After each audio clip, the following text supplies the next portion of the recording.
Hey Steelers Nation, welcome back. Joe Rockey with the Pittsburgh Syndicate here. And in today's episode, we are going to be discussing Keeanu Benton. I've been doing all these videos post-draft, and I've mentioned him a lot, but in this episode, we're doing the deep dive, what he brings to the table, what we should reasonably expect, and what he actually will do, and it's pretty easy to project into the next level. So the first thing that everyone hears is his weight number. And if you were like me when you first heard it, you kind of thought big, round Casey Hampton at the end type, kind of Casey Hampton now type. Big guy sitting in the hole, and you're not going to move me.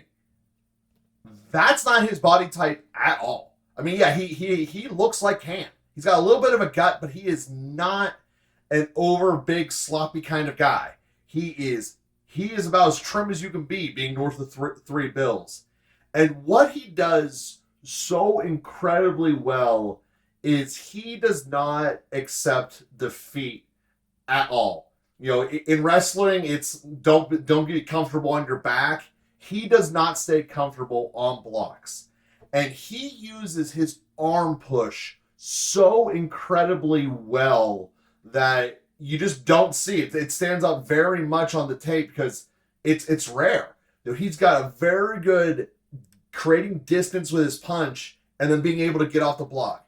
He has the rip away, the swim over the top. And the other thing that this allows is it basically says you cannot do slow developing running plays against him. A lot of his highlights are just that. Teams doing slow developing outside runs or read option type thing that take too long to develop. He doesn't stay a block long enough, and next thing you know, boom, he's making a tackle. And that's why so many of his tackles look like, oh, he could have missed that easily. He's lunging at people's knees and bringing them down. But the end result is he's making the play. And you don't need to be lining up, bear hugging, and bringing everyone down in the perfect form tackle to be effective in this league. He works incredibly hard, and his motor is great. Now, one of the things that I really like about Benton here that the Steelers have not incorporated very much into their overall pass rushing philosophy that is very successful in the rest of the NFL is the interior stunt game. And what that basically means is that when the play starts, each of the four pass rushers are on a gap.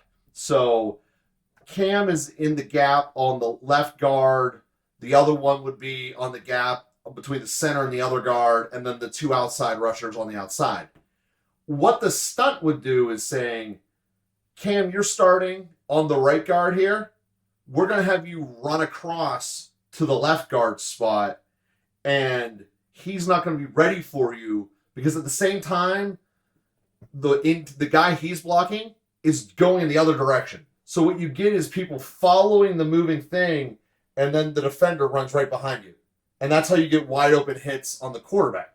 Now, the Steelers do not do that nearly as much as the rest of the NFL. And there's some legitimate reasons why.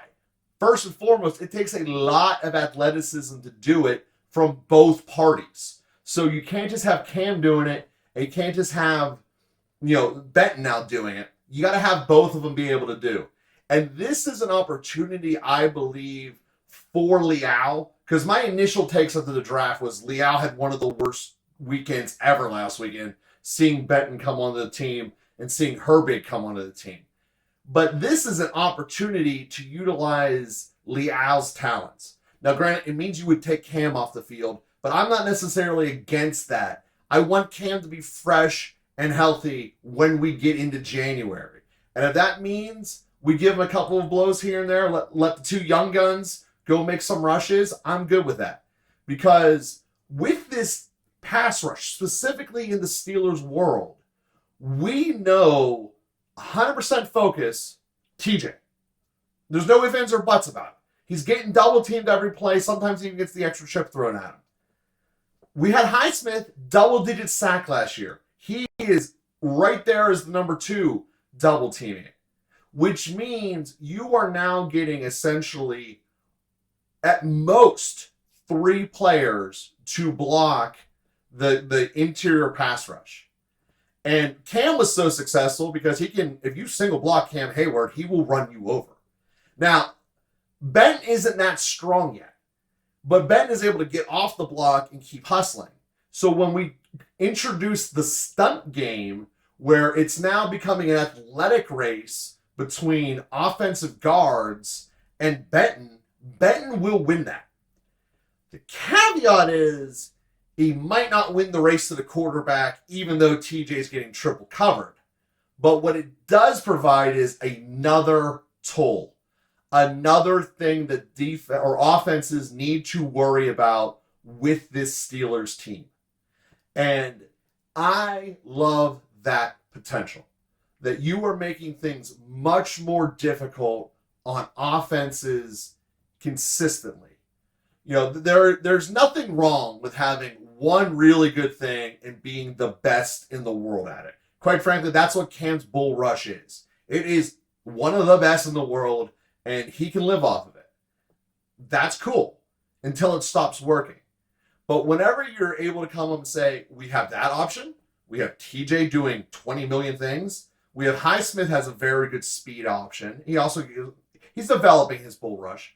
But when we see this, now it's like, what do we do? Like, how do we be able to have an effective passing game against the Steelers defense? This is an incredibly hard question. And part of what I'm trying to do here is put myself in the offensive coordinator's mind. How would I try to beat this defense? And when we're adding an already a great front four pass rush, and we're just adding another piece to it, literally the Steelers can exploit any single hole now without blitzing. So say the Steelers want to say, you know what, TJ, we want to get you a more direct route because this tackle's doing a good job stepping out to you and he's overcommitting. Because you don't have to do the stunt just with the 2 interior ones. You can do it with the outside ones. So if you put Benton on the left guard on TJ's side and TJ's standing outside of the tackle, and that tackle with the combination of the chip and the back coming through is giving TJ fits, you now have the option of having Benton run to the outside, bringing the guard with him, and then TJ looping in behind. And what you normally get, and why this is so effective, is the first couple times if linemen aren't prepared for this, they actually will run into each other. And that half a second is all that TJ needs to get a step on you. And oh, by the way, instead of coming from the side where the quarterback might be able to sneak away, TJ's right in your face. And this is what Benton is going to bring to the table that, again, we haven't had before. This is incredibly powerful tool that just makes it really, really hard to play against. Now, the way that an offense would counter that if you know a stunt's coming is you run at it. So you just push them as they're going the wrong direction. But if it's a passing down and you know it, well, guess what? You can't be running because we're going to get you. And I love this about the Keeanu Benton skill set. I said earlier that he's better than the one from Michigan who went to the Cowboys. That's true. The one who went to the Cowboys is a one-trick pony.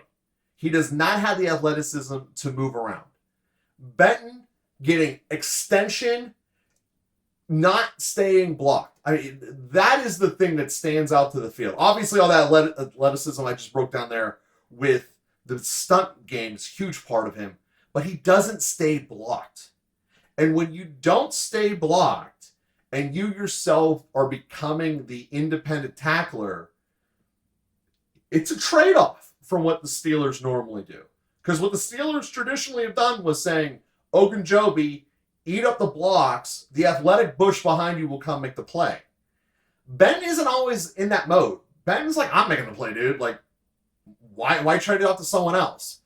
And having that ability is harder than just absorbing the block. There's no way around that.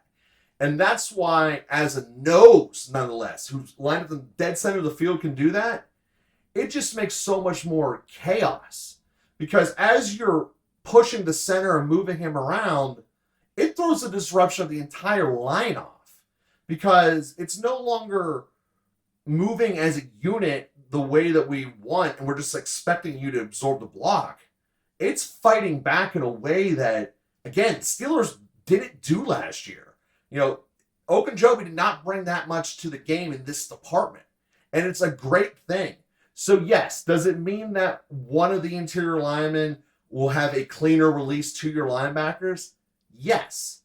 But it also means that you're going to have a potential tackler ahead of the line of scrimmage. And that's another thing that Benton did very well last year. Tackles for loss. I mean, that's how you win in this league. You create negative plays for the offense. And Benton is one of these guys that does it and does it very, very well. So Steelers Nation, I'm so glad with this pick. And yeah, he's not the super shiny object. He's not Porter. Like he's not the first pick. So we kind of lost him in the shuffle. Mostly because like 20 minutes later we got Darnell Washington. And that was mind blowing to me. Benton was a perfect need selection. And he's so much more than just another plugger. He's bringing skill level and skill talent that is unique to this team. Now, in that regards, he's a little bit closer to Leal the more I dove into his tape. But he also gets off blocks a hell of a lot better than Leal, which is the big deal. And I do see much more potential now, going through his tape in much greater detail, for Leal to be a compliment to him than a guy who's getting boxed out. The one who absolutely lost his roster spot, in my opinion, though, is Loudermilk, though. Loudermilk doesn't have any of this in his game. Loudermilk was basically a mini can. I'm just going to push you and blow you up. And it just didn't work out. He wasn't strong enough to do it. So I look at this. The Steelers' defensive line is incredibly deep. I see us being much, much better at stopping the run as compared to 2 years ago. Because remember, they were good against stopping the run last year. Ogunjobi did significantly help with that. But again, this is now allowing different options to attack with the offense. And the more versatile you can be as a defense, just the more options you have. Because if you're going against a power blocking scheme, having the filler and stay in the way can be a great option, because for a power blocking scheme to work, it's a one-on-one blocking scheme that you have to win your battle. And a big plugger who just says, you're not moving me, so therefore the entire concept isn't going to work, is successful. The zone blocking scheme, where you're essentially blocking more of an area, if you get guys who can get off your blocks, like Benton here, it's very hard to do zone blocking against him. And in our division particularly, with the way Baltimore does it, it's primarily a zone blocking scheme whenever they're doing the option up the middle or Lamar are on the edge. That's a zone blocking scheme. That's what he's going to eat alive. I see the very real potential of him getting Jackson without it even having to go to the second level. Just when Lamar's sitting there making up his mind, is he giving the ball to Dobbins or is he keeping it? Benton is going to just keep working his block and getting off of it. He uses his arm so incredibly well to get distance that he's controlling. And that he controls the situation so incredibly well in a way that's very, very difficult to teach. I mean, it's just the way that it is. And I did not see any of it, but I really wish I could see footage of him wrestling, because you see the technique that he's using. He has such great body control in what he's doing it. And that's the sport that teaches us better than football, actually. It's a crossover benefit. So, again, guys, Keeanu Benton, absolutely great pick. I think that he's going to very quickly become a fan favorite. I mean, obviously, I love Cam. And it's not going to take anything away from him. But I think that his style game, Keeanu Benton's, while different than Cam's, not saying he won't develop into that kind of strength of Cam, because that does happen with age. His style of play is going to be complementary to everyone else. He might end up being a great assist man, and that's probably what you're going to start out from him and expecting him to do. But I remember how this city loved Ron Francis. And in a way, he has a chance of being the Ron Francis of the defense. So, again, Steelers Nation, I also want to put the request out to you that if you have a connection, meaning that you know someone in any of the foundations or causes that the players are involved with, please let me know. You can do so over here on my link at my website to be able to reach out to me. That way I can get interviews with them to be on the show, because I want to know more about them. I think it will benefit the foundation. I think it will benefit all of us seeing what these guys are doing more so than just on Sunday. So please let me know. Again, you can click right here on the website, Elite Business Conversations. There's also obviously the one down in the description below. And like I said, please let me know, because I really think that this can be something that's beneficial for everyone involved. And I want to help be this platform of the Pittsburgh Steelers Syndicate to help let people know about all the other great things that are going on with the players other than winning on Sundays. So here we go, Steelers. Here we go.